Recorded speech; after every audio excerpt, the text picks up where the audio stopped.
क्या आपने कभी सोचा है कि अगर आज आप अपने घर से बाहर निकलें और सामने 50 फीट लंबा एक सांप खड़ा हो, या फिर समुद्र की लहरों के बीच एक ऐसी शार्क इंतजार कर रही हो जो एक पूरी नाव को एक ही बार में चबा जाए?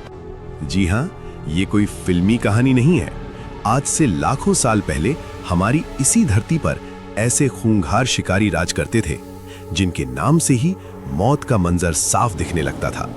पर सवाल ये है कि आखिर ये शैतान गए कहां? कैसे हुआ इनका अंत? चलिए, आज की इस रोमांचक यात्रा में हम पर्दा उठाते हैं धरती के 10 सबसे खूंखार विलुप्त जानवरों के राज से। टाइटैनोबोआ, रेंगती हुई मौत। जरा कल्पना कीजिए, एक ऐसा सांप जो एक बस से भी लंबा है। टाइटैनोबोआ, इसकी लंबाई 50 फीट और वजन 1 टन से भी ज्यादा था। ये इतना शक्तिशाली था कि ये मगरमच्छों को नाश्ते में खाता था। लेकिन वक्त बदला, धरती ठंडी होने लगी और ये विशालकाय जीव जो गर्मी का दीवाना था, खुद को बचा नहीं सका। धीरे धीरे, बिना किसी शोर के, ये खौफनाक सांप इतिहास के पन्नों में दफन हो गया। मेगलोडॉन, समुद्र का यमराज। अगर आप सोचते हैं कि ग्रेट व्हाइट शार्क खतरनाक है, तो आपने मेगलोडॉन का नाम नहीं सुना। इसके दांत एक इंसान के सिर से भी बड़े थे। ये समुद्र की रानी थी। इसकी एक बाइट में इतनी ताकत थी कि ये व्हेल मछली की रीढ़ की हड्डी को खिलौने की तरह तोड़ देती थी। पर अफसोस, समुद्र के बदलते तापमान और खाने की कमी ने इस महाबली को भी घुटने टेकने पर मजबूर कर दिया। आज समुद्र शांत है, लेकिन इसकी गहराई में आज भी मेगलोडॉन की दहशत महसूस की जा सकती है। स्माइलोडॉन, खंजर जैसे दांतों वाला शिकारी। अंधेरी रात और अचानक झाड़ियों से 2 चमकती आंखें और 7 इंच लंबे चाकू जैसे दांत बाहर निकलते हैं। ये था स्माइलोडॉन। ये अपनी ताकत से नहीं, बल्कि अपनी बेरहमी से शिकार करता था। इसकी एक ही छलांग और गर्दन पर गहरा वार, खेल खत्म। लेकिन जब हिमयुग खत्म हुआ और बड़े जानवर गायब होने लगे, तो ये रफ्तार के मामले में पीछे छूट गया। भूख एक ऐसा दुश्मन था जिसे ये शिकारी भी नहीं हरा सका। स्पाइनोसॉरस, पानी और जमीन का राक्षस। ये टी-रेक्स का भी बाप था। स्पाइनोसॉरस, इसकी पीठ पर एक विशाल पाल था और चेहरा किसी खूंखार मगरमच्छ जैसा। इसकी सबसे डरावनी बात क्या थी? ये जमीन पर तो मौत बांटता ही था, लेकिन पानी के अंदर भी ये उतना ही घातक था। इससे बचने की कोई जगह नहीं थी। मगर कुदरत को कुछ और ही मंजूर था। नदियां सूखने लगीं, दलदल खत्म होने लगे और देखते ही देखते ये विशाल शिकारी खुद एक कंकाल बनकर रह गया। शॉर्ट फेस्ड बियर, दौड़ती हुई तबाही। एक ऐसा भालू जो पिछले पैरों पर खड़ा हो जाए तो 13 फीट का हो जाता था। ये आज के भालुओं जैसा सुस्त नहीं था। ये एक घोड़े की रफ्तार से दौड़ सकता था। सोचिए, इतनी विशाल कदकाठी और इतनी तेज रफ्तार, इससे बच पाना नामुमकिन था।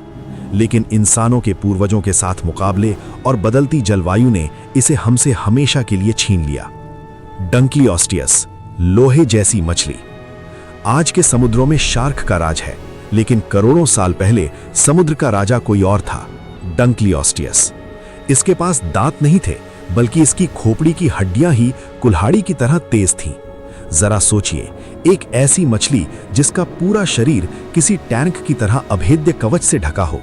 ये अपने शिकार को चबाते नहीं थी, बल्कि उसे टुकड़ों में काट देती थी। पर समुद्र में ऑक्सीजन की कमी ने इस समुद्री टैंक का दम घोट दिया। एक ऐसा योद्धा जो युद्ध में तो नहीं हारा, लेकिन अपनी ही दुनिया की हवा की कमी से हार गया। डायनोसूकस, डायनासोरों का काल। नदी के किनारे एक प्यासा डायनासोर पानी पी रहा है। सब कुछ शांत है। तभी पानी की सतह पर एक हलचल होती है और बिजली की रफ्तार से 35 फीट लंबा एक दैत्य बाहर निकलता है।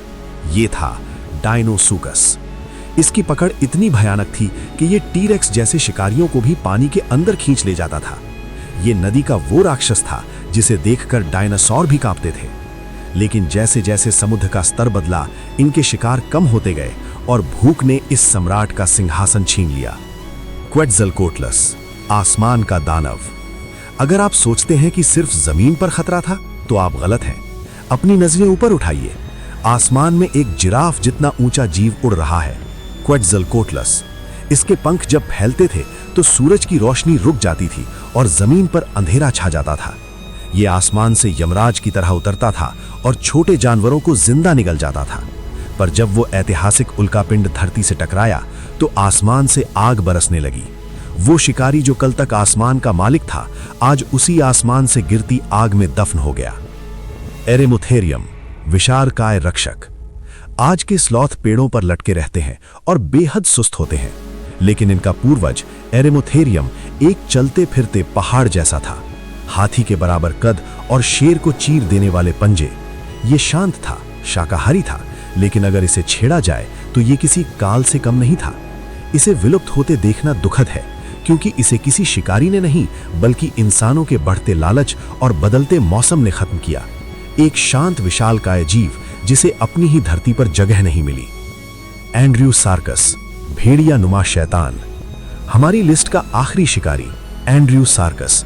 ये दिखने में एक खूंखार भेड़िया था, लेकिन इसका आकार किसी भारी भरकम सांड से भी बड़ा था। इसकी खोपड़ी 3 फीट की थी, जो सिर्फ एक ही काम के लिए बनी थी, हड्डियां चटकाने के लिए। ये उस दौर का सबसे बड़ा स्तनधारी शिकारी था। लेकिन कुदरत का नियम बड़ा क्रूर है।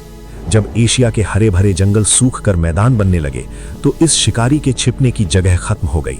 बिना घर और बिना शिकार के ये खूंखार भेड़िया भी वक्त की धूल में खो गया।